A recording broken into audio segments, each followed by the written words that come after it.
So it's your boy CG. It's me. And y'all already know the deal, gentlemen. I'm back with some more heat. And this video is going to be another freaking banger. So put your seatbelts on, strap in, get ready for a wild ride. Like, comment, share, and subscribe.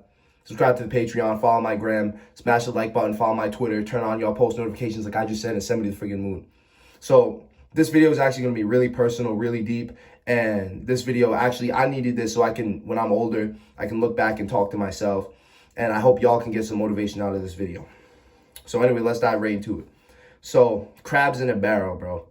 And this video has nothing to do with race, skin color, whatever the case may be. But from this video's perspective, anybody of any color can get something out of this. But from this video, we're going to start it off talking about from a young black man's perspective. So anyway, I'm doing a lot of physical activity throughout the day, working out 3-4 times a day. Trying to chase my dreams. You feel what I'm saying? So I go to the gym earlier, train a client from 11:30 to 12:30. Got done with them, went in the sauna from 12:30 to 1. So I'm in the sauna, right, chilling, minding my own business. I don't really talk to anybody when I'm at the gym. Try not to make it social hour. But I'm kind of speeding up a little bit. I'm taking this story too fast. Let me slow it down a little bit. Crabs in a barrel, bro. Especially as a young black man, you're gonna have other people, and I'm not from the hood, and I'm not saying I'm from the hood, but when you're a young black man, you're flashy, you carry yourself well, you're jacked, you look good, you feel good, you play good, you get paid good.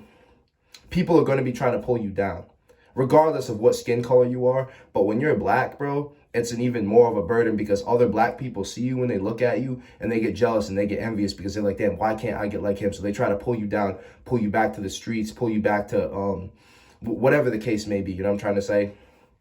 Pull you back to doing bad things. But like I said, bro, this video isn't even because I hate talking about race, bro. I hate talking about race. There's one race, the human race. We all piss, bleed, and shit the same. You feel what I'm saying?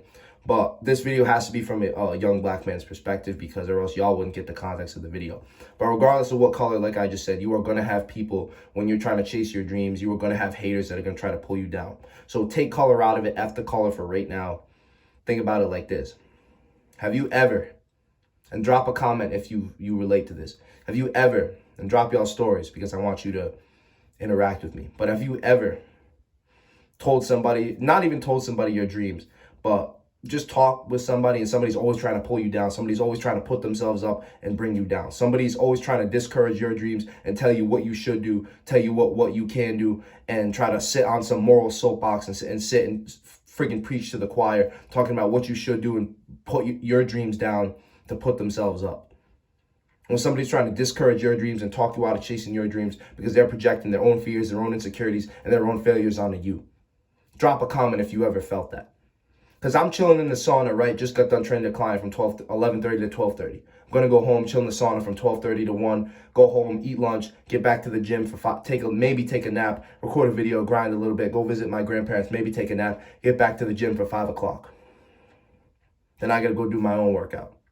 Then I'm going to go for a run after. But anyway, chilling in the sauna, right? Dude, it's just me. I'm chilling there by myself. Dude comes up to me. Older black dude, you know what I mean? Short hair. Old school type of G. No ears pierced. I already tell what type of dude he is. Looking at me, whatever. So then he starts trying to chop it up with me. He's like, hey, bro, what do you do? You look like you play a sport. I can tell you do some of your workouts. Where are your friends? Because I usually go to the gym with my boys. I'm like, oh, man, my friend's at school. I'm just flying solo today, you know what I mean? I'm really not trying to talk right now. I'm chilling in the sauna, you know what I mean? Minding my own business. So then the dude's like, oh, man, you know, one of my buddies used to be a bodybuilder, and, like, me and him was really getting after it. Then he seen, like, they had the Kansas City Chiefs and the Bills, like, a preview on the TV. And he starts talking about how big the guys on the TV are and how he's like them and all this, that, and all this. So I'm like, all right, cool. Really not paying him any mind. I'm really not even talking. He's just preaching, talking about how, like, them dudes are like me. Them dudes are 6'6", 230, just like me. I'm like, yeah, man, that's cool. You know what I mean? I'm trying to get like you, bro. That's what I kept saying. I'm trying to get like you, bro. Then he turns out he's telling me about, like, asking me about school, asking me about me going to college, asking me about what sport I play in college, asking me about what sports my friends play in college. I'm like, I play football. One of my boys plays track, and one of my boys runs track. The other one plays lacrosse. One of my boys plays baseball. He's like, oh, man, that's cool, but y'all are chasing some little kid shit. He's like, y'all got to get on some grown man shit like me. He's like, y'all got to be getting a career, start working with your hands. becoming a correctional officer. He's like, I'm a correctional officer. I make 80K a year. And I just sit there at a desk with my hands in my pockets. He's like, nah, man, I'm about to retire. I'm less than 50 years old. I can travel, go to any country in the world, do this, that, and the other. I'm like, man, bro, I'm trying to get like you, bro. I need you to show me the way. I'm just hitting him with mad sarcasm. Then he's still sitting there preaching to the freaking choir. Me and then some other kid comes in the sauna. Dude's still preaching, still talking about like me and my boys on some little kid stuff, chasing dreams, whatever. And I didn't even really like tell him that I'm trying to chase a football dream and what I do. He just started assuming that, you know what I'm trying to say? So that's a crab in a barrel right there, because for all I know, for all he knows, if I didn't tell him that I played college football, he would have just been assuming, stereotyping that I'm trying to chase the football dream because I'm a young black man. You feel what I'm saying? So it be that stereotype is ingrained in your own people.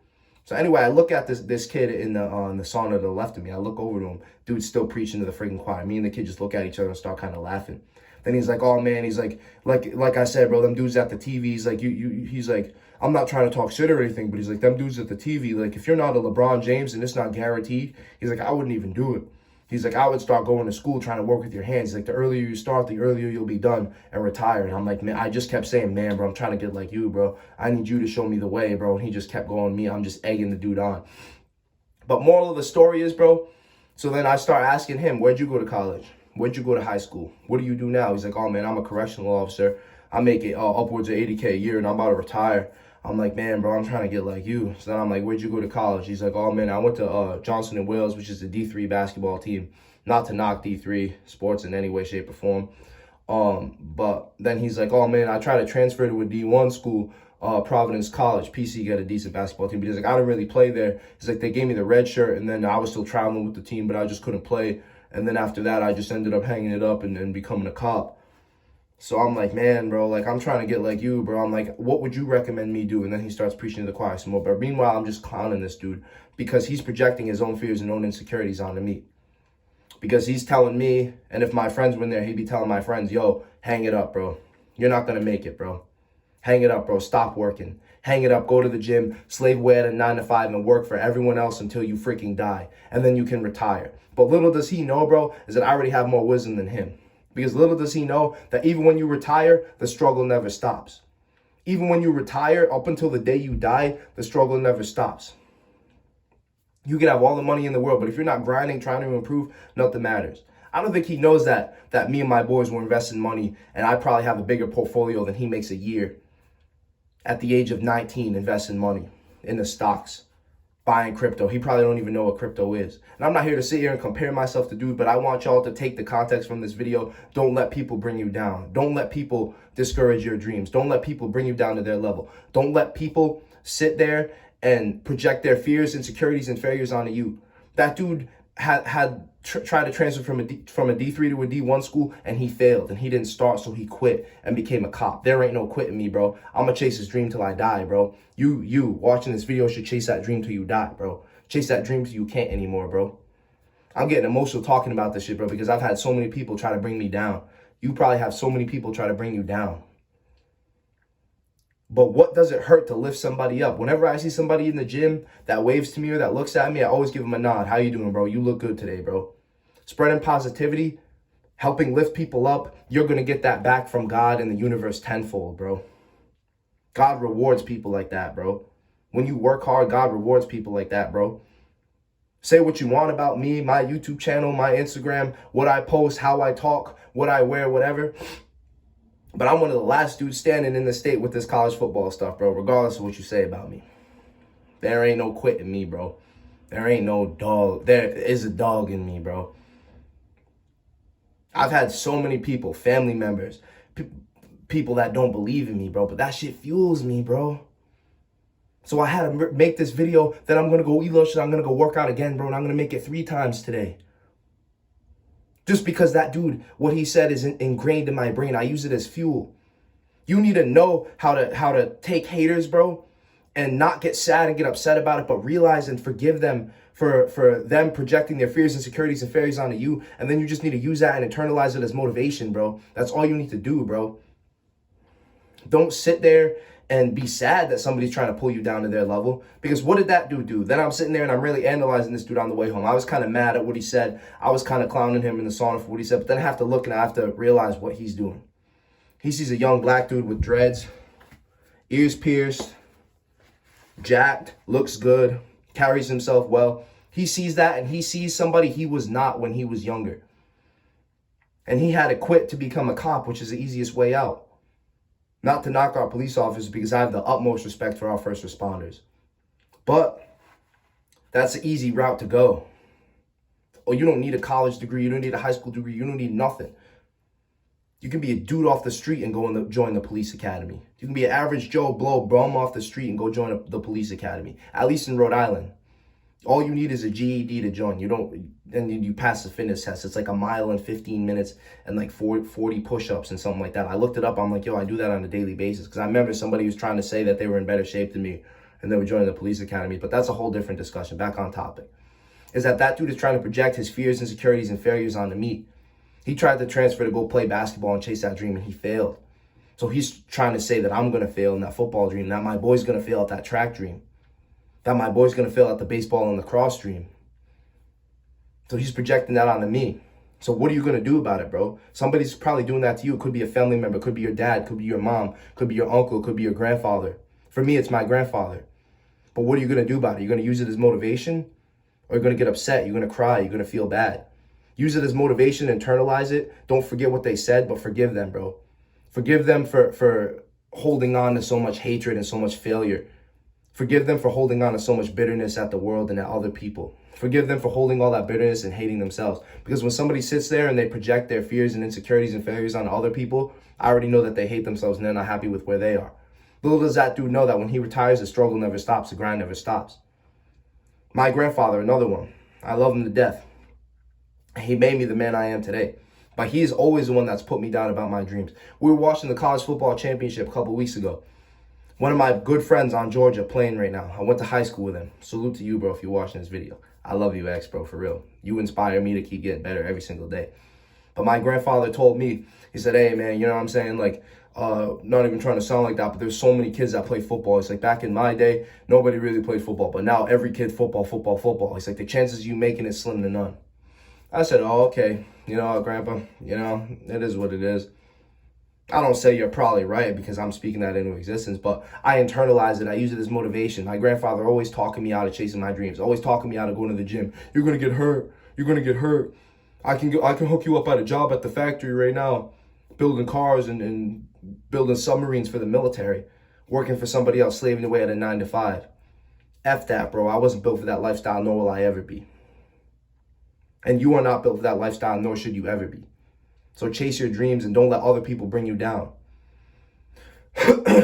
Now, going back to what I was saying about the crabs in the barrel and stuff like that. As a young black man, bro, you look good. You're young, black, and flashy. People are going to try to bring you down, especially your own people, especially the older men, because they look down on you, because they think that the new generation is all hood rats. And little does he know that I'm not even from the inner city. Little does he know that I'm investing money in 19, you know what I'm saying? But he makes all these assumptions about me right off the rip.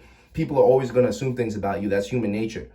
But how do you respond to it? You can't control what other people say, think, and say about you and what they say to you, but you can't control how you respond to it. I could have easily got mad and went head up with that dude at the sauna. You know what I mean? You sleep on me, bro, whatever. I could have been like that. But nah, that's the ego talking, bro. I internalize it and I forgive him. I forgive him for projecting his failures onto me.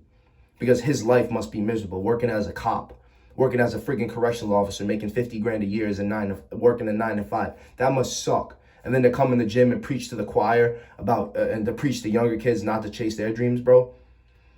This is a fact, and this is a cold, hard fact. As a young black man, I have never, ever, other than my coaches, had another black man lift me up. Not my dad, not a couple of my cousins, yeah. But for the most part, it's been all older white dudes and younger white dudes that lift me up and that show me love. All the black kids I went to high school with, most of them be throwing shade at me. All the white kids at school, not all of them, don't get me wrong, but there's always going to be people that don't like you regardless of what color. But most of the white kids I went to school with, they be the ones showing me love. The ones that I played with, they be the ones showing me love, reposting my stuff. The teammates that I have that are white, they be the ones showing me love, lifting me up. Be the black teammates that be, you know what I mean, CG, he this, that, and the other. Crabs in a barrel, bro. And it sucks because as black men, we need to lift each other up, especially. But as men, regardless of what race, we need to lift each other up, especially. It doesn't hurt to give somebody else their flowers. It doesn't hurt to say, hey, bro, you look good. But a lot of black men have that ego still stuck in them. Oh, man, you know what I mean, man? I don't want to be a dick sucker, bro. You feel me? I don't want to suck this dude's dick. So, you know what I mean? He posting this, that, and the other, man. He big-headed. I don't want to show him no love. But meanwhile, they want to be like you, bro. But they'll never, ever admit that, bro. You feel me? It's crabs in a barrel, and it's a damn shame. As black men, we need to lift each other up. But as men, especially, we need to lift each other up. Because it doesn't hurt to give anybody else their flowers. It costs $0 to encourage somebody else. It costs $0 to help uplift somebody and make their day. And for a lot of other people, bro, that dude in the sauna would have ruined their day. But for me, I internalize it and I use it as motivation. I forgive him.